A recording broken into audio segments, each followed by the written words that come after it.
Saludos mis estimados, bienvenidos a su clase de Ecología General.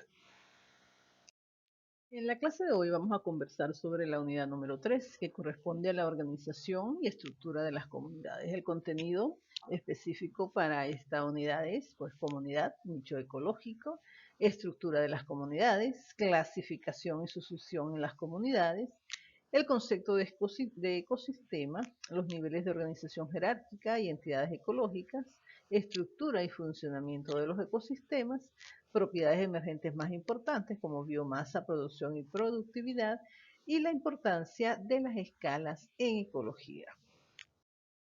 Bien, vamos a ubicarnos acá en nuestra imagen inicial. Ya hemos conversado sobre individuos, sobre población y el nivel de organización ecológica que viene a continuación, pues es el de comunidad. Y la comunidad pues se define como todas las poblaciones de todas las diferentes especies que viven juntas en un área en particular. Incluye pues todas las interacciones que realizan esas diferentes especies entre sí. Tenemos como ejemplo acá de comunidad pues un arrecife coralino, que es una de las comunidades más diversas que existen en el planeta, donde se aglutinan una cantidad muy grande de especies diferentes, de diferentes grupos eh, de organismos vivos. Las comunidades tratan de una estructura que debe ser entendida en conjunto y no como una mera suma de seres individuales, ya que es justamente en esa visión de conjunto o visión holística donde la comunidad ecológica encuentra su valor más elevado. Entonces, no debemos referirnos a diferentes especies en particular, sino todo el conjunto de especies y las interacciones que se llevan a cabo entre esas especies. Esa es la visión holística, esa visión de conjunto. Y la visión, el concepto que mejor entonces resume lo que es una comunidad. Tenemos dentro de las comunidades, pues comunidades terrestres, que por supuesto incluyen un hábitat relacionado con esta parte de la biosfera, con la Tierra, con la litósfera, pues propiamente dicho. Tenemos comunidades terrestres que incluyen, además de una zona plana, pues también montañas.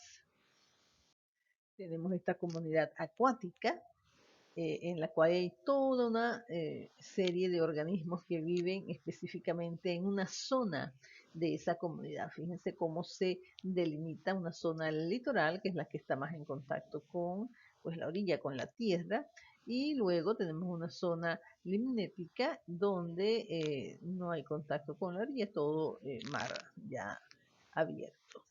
Y los organismos que allí habitan pues son diferentes en cada una de esas zonas y en conjunto pues forman esa comunidad acuática. Bien, el contenido de esta unidad también incluye el concepto de nicho ecológico, puesto que está estrechamente relacionado pues, con las diferentes especies que habitan en una comunidad.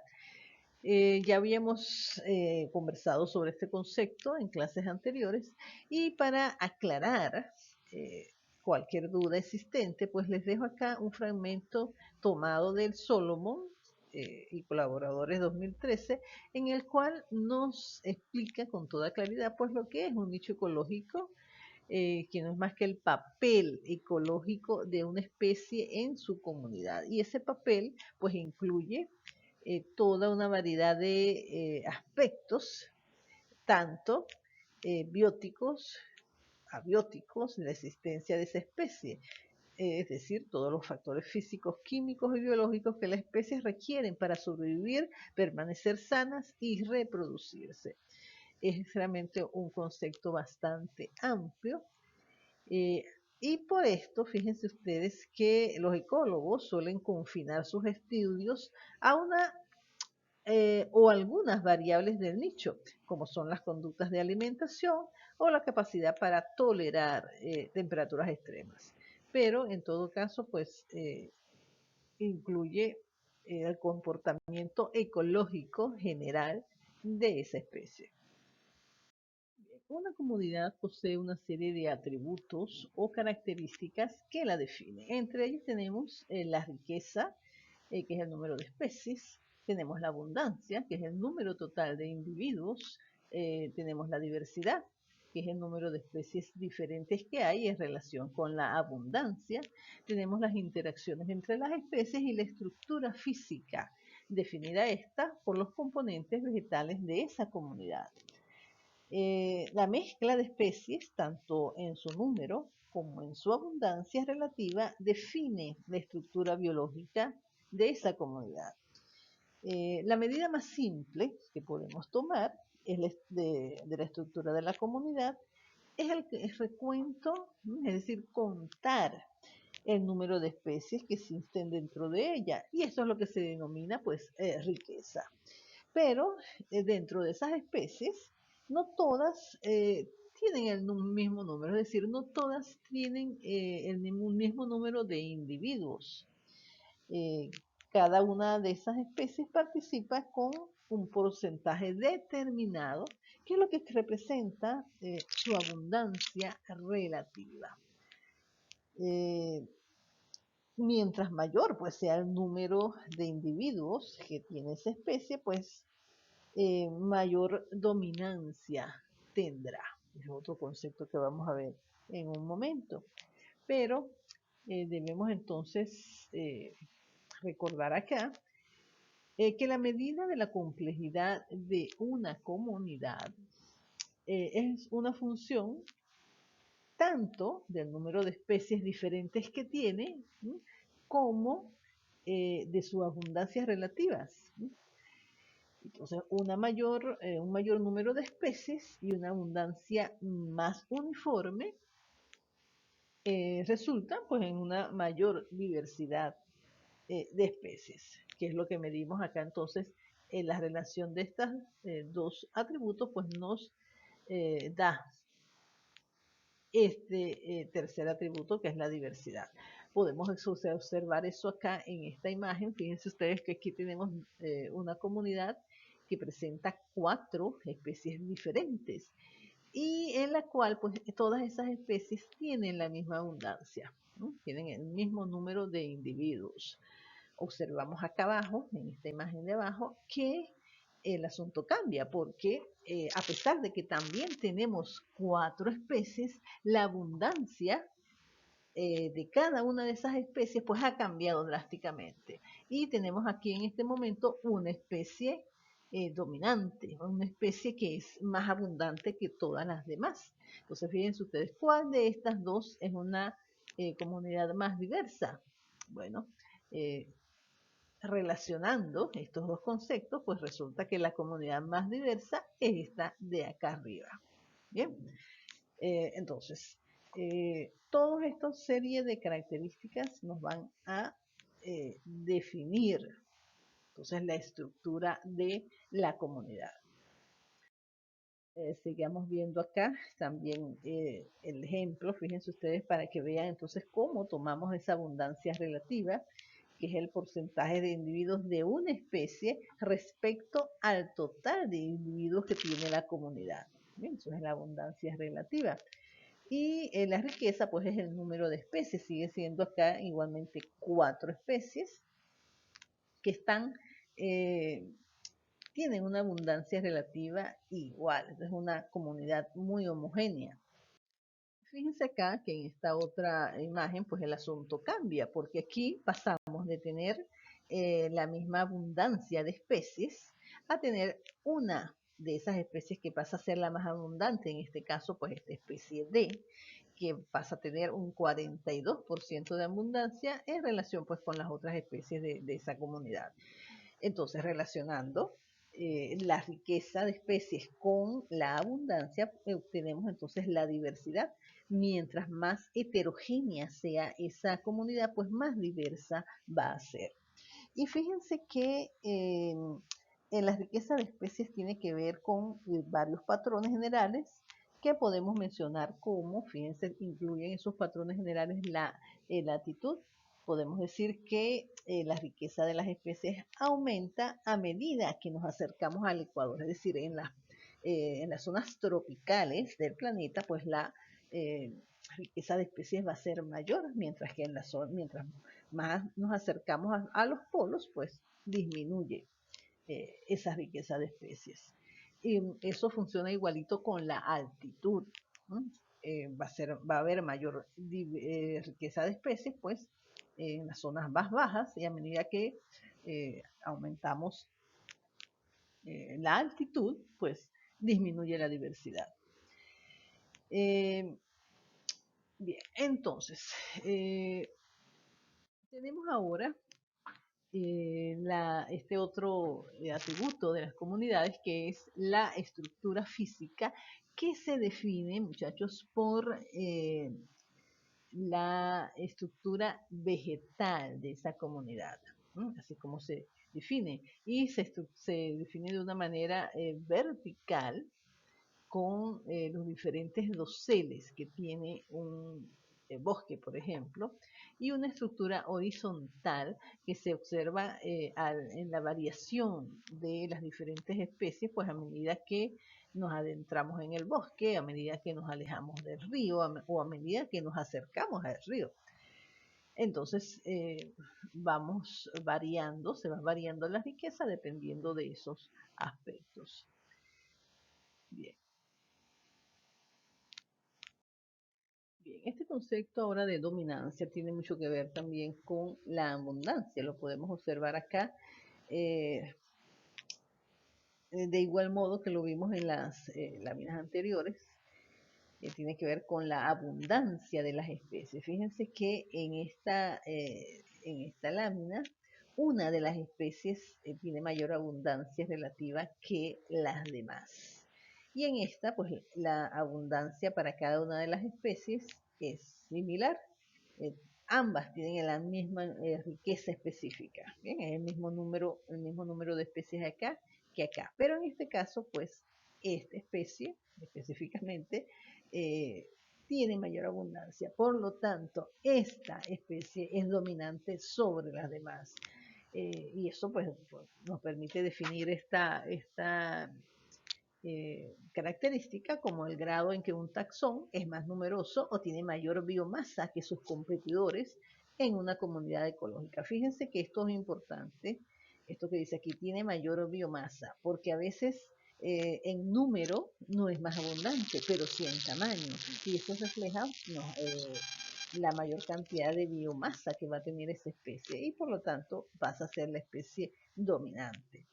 En una comunidad se suelen establecer la especie dominante dependiendo del taxón, por ejemplo. Va a haber, en este caso podemos ver aquí, pues la especie de árbol dominante, pero en esa misma comunidad puede haber una especie de hierbas dominante, una especie de insecto dominante, una especie de ave dominante, etcétera, etcétera. Entonces, esto se establece por los diferentes grupos de organismos. Bien, les voy a dejar acá este fragmento tomado del Solomon también para que se ilustren un poco más sobre estos atributos que definen a la estructura de las comunidades. Bien, vamos a pasar ahora a conversar sobre la sucesión, definiéndole una sucesión como una serie de cambios progresivos en la composición de una comunidad ecológica a lo largo del tiempo. Eso es una sucesión de comunidades. ¿Y cómo sucede esto? ¿Cómo sucede la sucesión en las comunidades? Esto sucede a lo largo del tiempo. Esto es un proceso continuo en que se va pasando de una comunidad a otra. Van variando las especies que están presentes en esas comunidades hasta que se llega a una estructura en la cual hay un equilibrio entre los seres vivos que allí habitan y el medio físico donde habitan. Y esa estructura bastante estable es lo que se denomina comunidad clivas. Entonces, la parte final de una sucesión ecológica es la formación de esta comunidad clímax, donde se ha alcanzado entonces el equilibrio entre los seres vivos y las condiciones ambientales. No es que no vaya a haber aquí ningún cambio, porque las comunidades siempre van a ser dinámicas, va a haber algún cambio, pero estos van a ser escasos y van a suceder pues a lo largo de mucho tiempo. ¿Cómo sucede entonces esta sucesión ecológica? Fíjense que las sucesiones ecológicas pueden ser de dos tipos, como vamos a ver en la siguiente lámina. En las primarias, pues va a llegar una especie oportunista, una especie, esas especies pioneras que aprovechan eh, las mínimas condiciones para ellas colonizar y sobrevivir. Son especies de un ciclo de vida corto que producen abundantes descendientes y que van a morir pronto. ¿Bien? Cuando mueren, pues van a ir añadiendo sustancia, perdón, materia orgánica a ese sustrato donde ellas estaban. Y esa materia orgánica pues va a permitir el asentamiento de una nueva comunidad. Esta nueva comunidad posiblemente también va a ser de un ciclo de vida muy corto, va a perecer al poco tiempo y va a seguir agregando materia orgánica necesaria para que se vayan estableciendo entonces poblaciones o comunidades más estables. ¿Eh? Pero se necesita entonces de esa especie que le da inicio, que sienta las bases en la manera de materia orgánica realmente para que puedan entonces existir otras comunidades vegetales allí. Las comunidades animales ni llegan después, ¿no? Cuando ya se han establecido comunidades vegetales que les puedan servir de alimento a esos primeros grupos, son generalmente insectos, invertebrados, luego vienen reptiles que se alimentan de estos, luego pues aves y por último pues pequeños mamíferos hasta que se establezcan relaciones que permitan el establecimiento, valga la redundancia, de una comunidad más estable con todo tipo de organismo en ella. Bien. Las sucesiones se clasifican en dos tipos, que son primarias y secundarias. Las primarias se desarrollan en una zona carente de una comunidad preexistente, es decir, en un suelo virgen. Bien, esto es representado por una roca estéril, donde ahí pues no había nada anteriormente. Usualmente comienzan con especies pioneras como por ejemplo los líquenes que pueden crecer sobre roca, algunos musgos también. Eso representan estas especies pioneras que van dejando entonces con su muerte pues sustancia o materia orgánica necesaria para que se vayan estableciendo la siguiente comunidad y así sucesivamente, pues hasta que llegue al establecimiento de una comunidad bien heterogénea con muchos tipos de especies allí. Fíjense ustedes cómo es la secuencia de la sucesión desde fíjense, primero aquellas especies pioneras representadas por líquenes, por los musgos, que son capaces de sobrevivir y reproducirse en esas rocas pues tan estériles.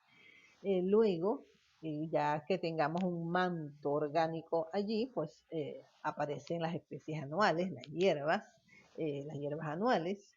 Luego se establecen hierbas perennes, arbustos, eh, leñosas de crecimiento rápido y este bosque secundario pues representado por árboles bien, de vida muy, muy larga.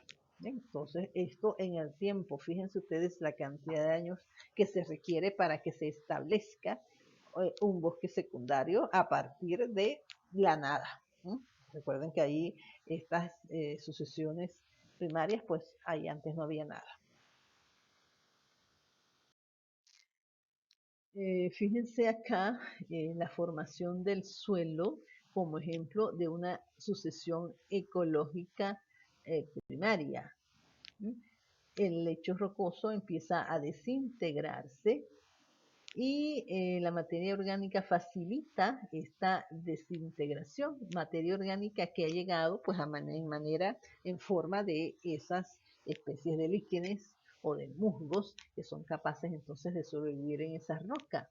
Luego, los fragmentos minerales y la materia orgánica van a establecer ese medio necesario para que aparezcan otras especies vegetales eh, como pues estas herbáceas anuales.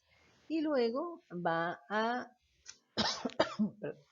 seguirse formando entonces estas diferentes capas en el suelo que van a sustentar una vegetación más densa en él. Entonces, esto es una sucesión de etapas, ¿bien? Que lleva mucho tiempo. ¿No? Recuerden que eso no es de un día para otro.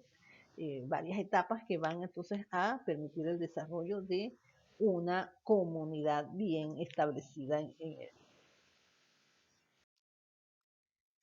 ¿Y los animales cómo se comportan en esta sucesión? Entonces, les había mencionado brevemente que al igual que las plantas, pues los animales también van apareciendo poco a poco.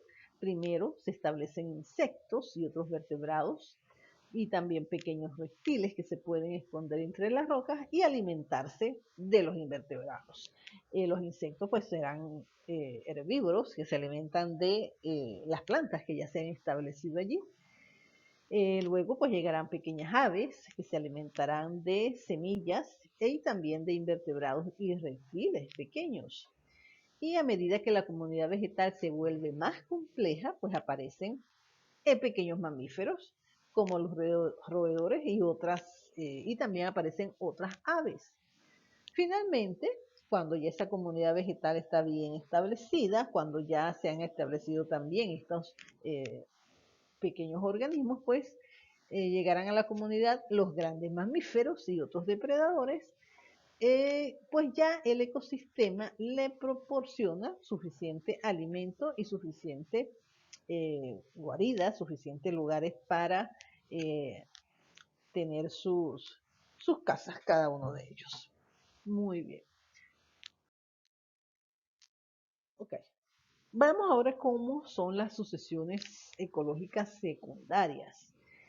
Estas se establecen en un suelo en el cual se había estado establecida una sucesión previa y que esta sucesión previa fue eliminada por un evento catastrófico como puede ser un incendio, una inundación, la enfermedad que afectó pues a todos los miembros de esa comunidad, a talas de bosques, eliminación de la vegetación nativa para establecer cultivos, etcétera. Entonces, ¿cuál es la diferencia con la sucesión primaria? Pues que en las sucesiones secundarias se establecen en áreas en las cuales previamente había existido otra sucesión. Entonces, igualmente, pues requiere de mucho tiempo para que se establezca esa nueva sucesión. Fíjense ustedes acá, el, cómo debe establecerse entonces en un suelo que ha sido arrasado por un incendio o por un evento volcánico, pero igualmente van llegando especies pioneras a colonizar ese ambiente. Igualmente pues van poco a poco estableciendo las bases orgánicas necesarias entonces para que se establezcan especies cada vez un poco más complejas. Bien, y aquí ya podemos observar mecanismos que favorecen la sucesión de las especies en las comunidades, como es, por ejemplo, la facilitación. Este es un mecanismo por el cual las especies de gran capacidad de colonización, como las que habíamos mencionado, tipo musgo, tipo líquen, favorecen la llegada y supervivencia de las especies que aparecen en las etapas más tardías de la sucesión. Les van abriendo el campo, el camino para que otras especies se establezcan en ese suelo. En ecología, la facilitación describe interacciones entre especies que benefician al menos a uno de los participantes sin causarle daño pues, a ningún otro.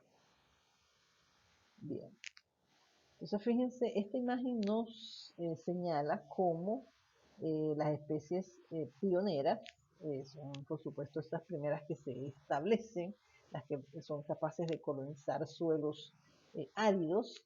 Ellas van a estar allí presentes un tiempo, van a morir, van a dar pie a, pues, a que se establezcan segundas, terceras y cuartas especies a lo largo del tiempo.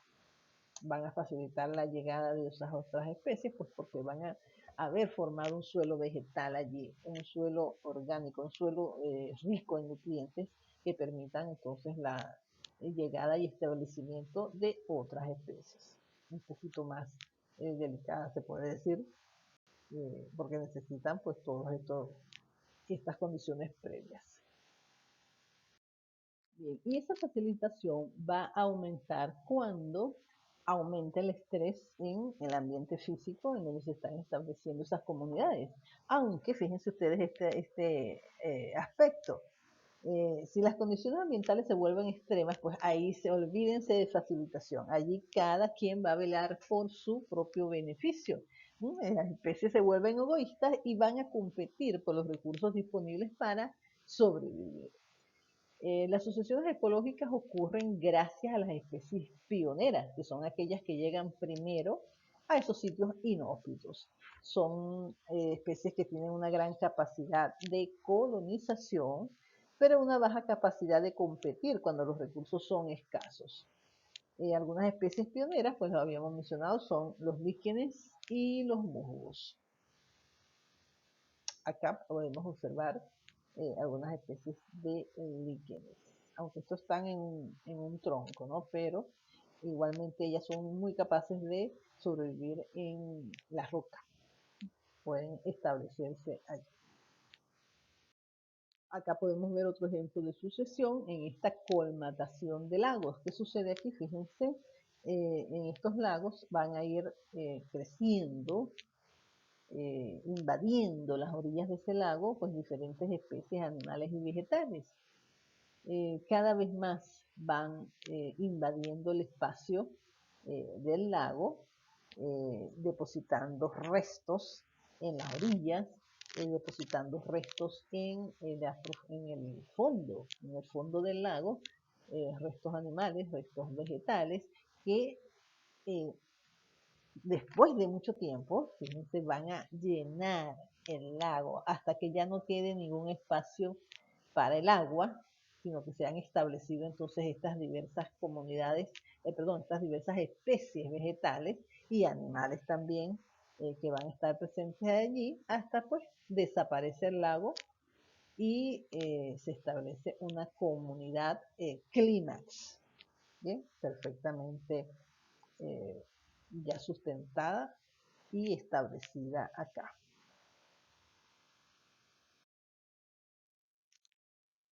Vemos acá que las plantas de poco tamaño facilitan la llegada de otras más grandes que las suceden. Fíjense que esto es una sucesión de comunidades. Las primeras que llegaron van a morir, esas especies van a dejar sus restos para facilitar entonces la llegada de otras especies. En los primeros momentos, pues todas van a ser especies pequeñas.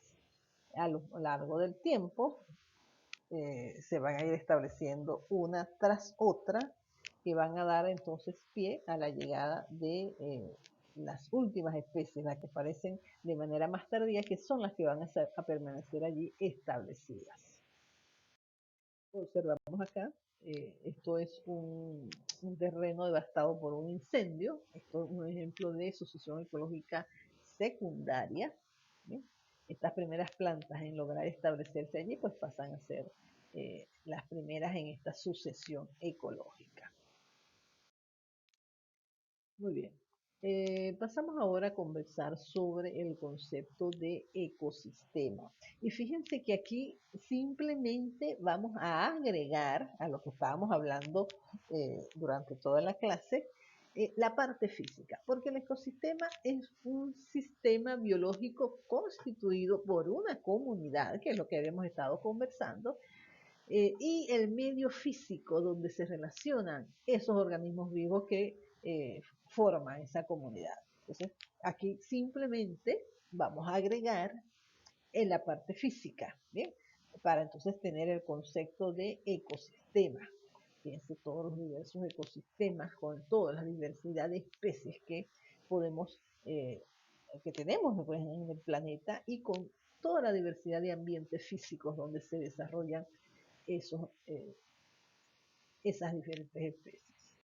Bien, vamos a ver aquí brevemente el funcionamiento del ecosistema, porque en la unidad de flujo de energía vamos a conversar un poquito más extensamente sobre ello, incluyendo las diferentes interacciones que se suceden entre los seres vivos y el ambiente que forman ese ecosistema. Entonces, todos los ecosistemas funcionan de una manera similar. Todos necesitan una fuente de energía que fluye pues, a través de los distintos componentes de ese ecosistema y mantiene la vida. Esa fuente de energía es el sol. El sol irradia pues su energía que es recibida en primer lugar por las plantas. También en ese ecosistema pues se va a movilizar el agua, los minerales y otros compuestos físicos del ecosistema. Recordemos los diferentes ciclos biogeoquímicos que participan, que suceden en un ecosistema. Y bueno, aquí concretamos que la fuente primera y principal de energía en el ecosistema es el sol. En todos los ecosistemas existe además un movimiento continuo de los materiales. Los diferentes elementos químicos pasan del suelo, pasan al agua, pasan al aire y de unos seres vivos a otros, hasta que vuelven al suelo, al agua o al aire, cerrándose entonces el ciclo. Recordemos, les repito, los diferentes ciclos biogeoquímicos que conversamos. Entonces, en el ecosistema, la materia se recicla cuando está presente en un ciclo cerrado y la energía pasa, es decir, fluye de una parte de ese ecosistema a otro, generando la organización en el sistema. Entonces, fíjense que entra esa energía en forma de rayos solares que son utilizados por las plantas para hacer su fotosíntesis. Luego las fotosíntesis, perdón, las plantas trasladan esa energía en forma de energía química ahora a los herbívoros que se alimentan de ellas. Esos herbívoros la van a pasar la energía química a los carnívoros y así pues sucesivamente a los consumidores de segundo, de tercer, de cuarto orden. Los diferentes seres vivos que forman el ecosistema van también a eh, devolver al ambiente pues la energía en forma de calor. Recuerden los diferentes elementos, los diferentes compuestos que realizan sus ciclos biogeoquímicos acá. Hay un detalle que, por supuesto, como les había mencionado, lo vamos a ver en la próxima unidad, que es el hecho de que de esa energía que reciben las plantas, que son la base de la cadena trófica o de la red trófica, de esa energía solo un 10% pasa a el escalón inmediato superior. Fíjense que se va perdiendo pues en forma de, o va trasladándose a otro sitio, porque recordemos que la energía no se pierde, simplemente se transforma. Pero entonces no pasa toda esa energía recibida del sol, pasa de las plantas a el consumidor de primer orden, es decir, a los herbívoros, solo pasa un 10%. ¿Qué pasa con el resto de esa energía? Bueno, eso lo vamos a aprender en la próxima unidad. Igualmente, pues fíjense todos los aspectos diferentes que forman parte del ecosistema, que funcionan de manera coordinada para entonces que eso sea un sistema biológico perfectamente establecido, donde todos los organismos tienen su lugar donde todos interactúan con su ambiente para conseguir las condiciones óptimas para su vida. En estas imágenes podemos ver los componentes del ecosistema, como habíamos mencionado entonces en primer lugar la energía del sol, que es recibida por las plantas, que son los productores. Van a aprovechar esa energía para realizar la fotosíntesis y pasar entonces luego esa energía a los consumidores de primer orden y estos las van a pasar a el resto de la red trófica. Intervienen entonces los diferentes nutrientes, el agua, eh, están presentes también los diferentes elementos abióticos del ecosistema, el clima, la temperatura, la pluviosidad, el pH, etcétera. Todos esos elementos abióticos que forman parte esencial de ese ecosistema.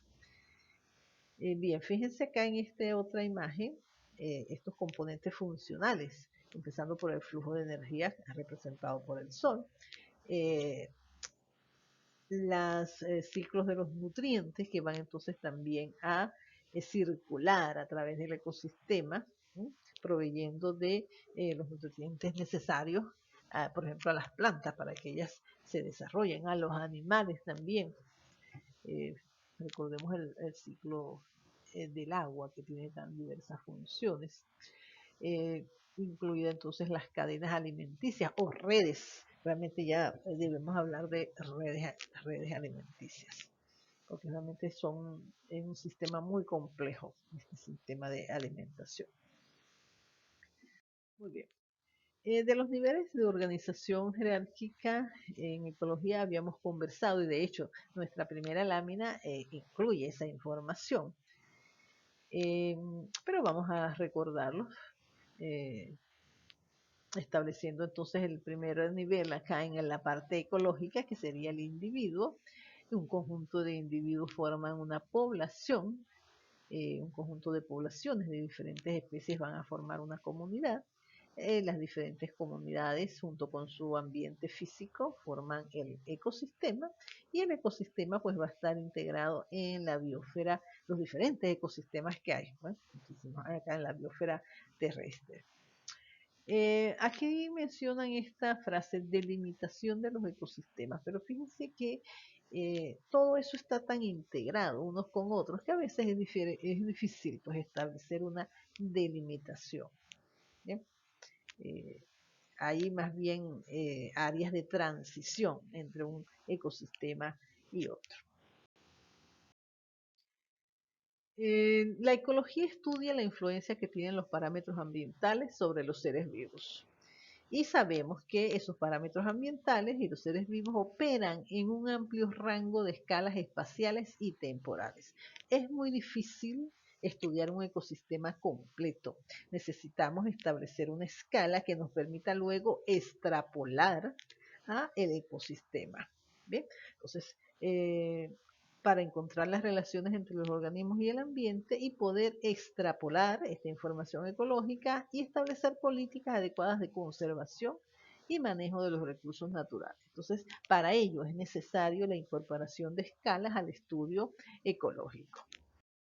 Aquí podemos observar una relación entre la escala temporal y la escala espacial, cómo cambian a través del tiempo, desde ser muy restringida cuando hablamos del establecimiento, por ejemplo, de una comunidad de plantas, se van formando claros por caída de árboles, y esto da pie pues para una sucesión secundaria. Fíjense cómo va cambiando en el tiempo y en el espacio todos estos eventos hasta conducir a las escalas más grandes y más gruesas que se relacionan con los cambios en los ecosistemas, como son extinción de especies y migración de especies.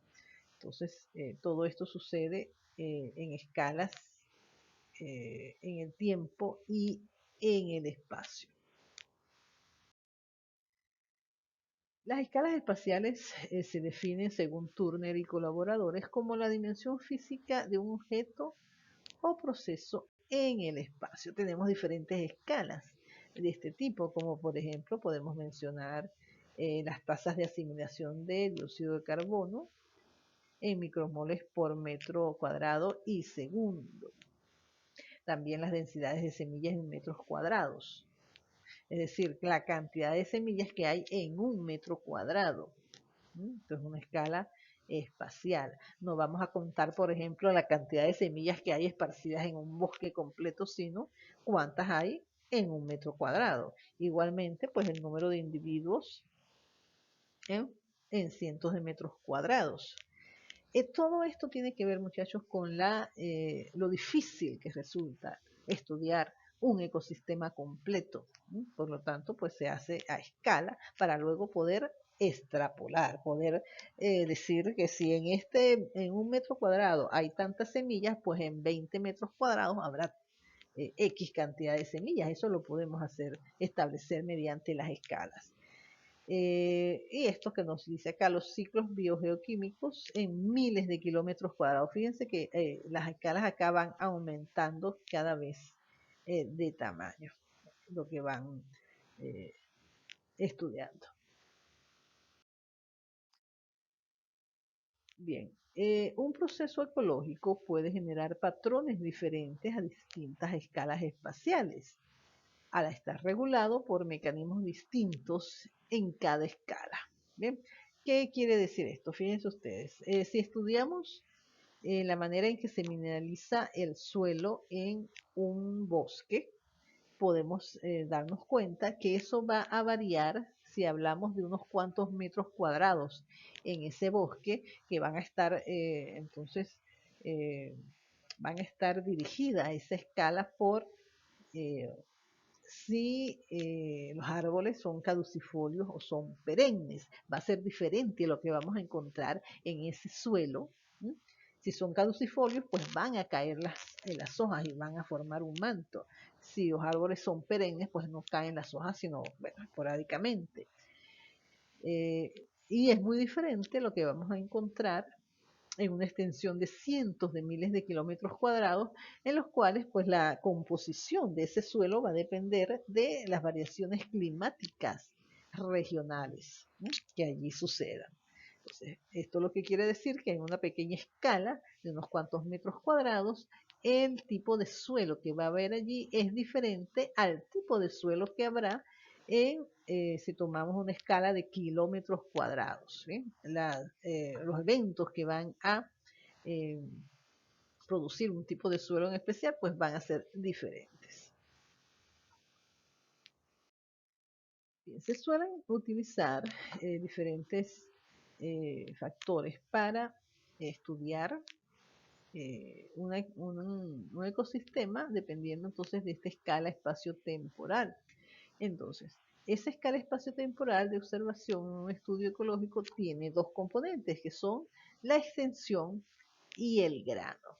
El grano se refiere a eh, ese pequeño espacio, ¿sí?, en el cual está nuestra unidad muestreal. ¿Sí? Ese pequeño espacio representado acá por este cuadrito pequeño continuo. Mientras que la extensión es el área total donde se está realizando ese estudio, representado por este cuadro continuo más grande. Entonces, fíjense que allí en ese cuadro más grande están representados diferentes hábitats, diferentes objetos de estudio.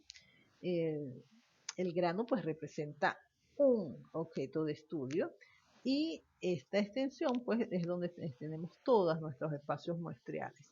Podemos aumentar el tamaño de nuestra unidad de observación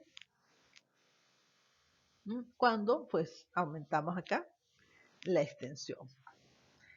Muchas veces esto pues hace que se incluyan en el estudio pues nuevos hábitats, eh, nuevos comunidades, ¿sí?, en ese estudio. Entonces, fíjense que tenemos un grano que representa nuestra unidad muestreal y tenemos la extensión que representa el área total de estudio de este estudio ecológico pues, que se esté realizando.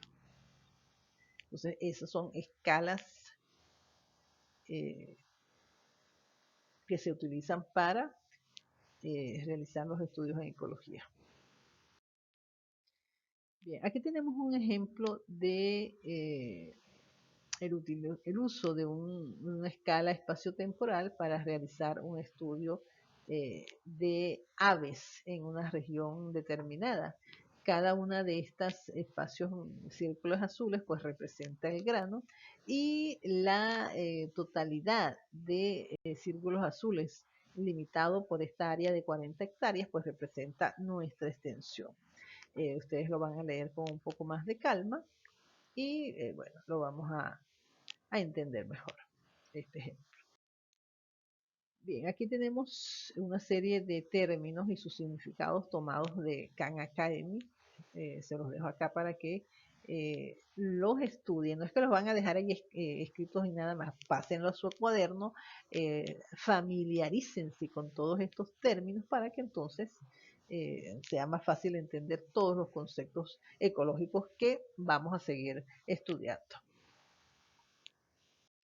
Bien, entonces con esto concluimos esta clase de la unidad número 3. Muchísimas gracias por su atención. Nos vemos en una próxima oportunidad.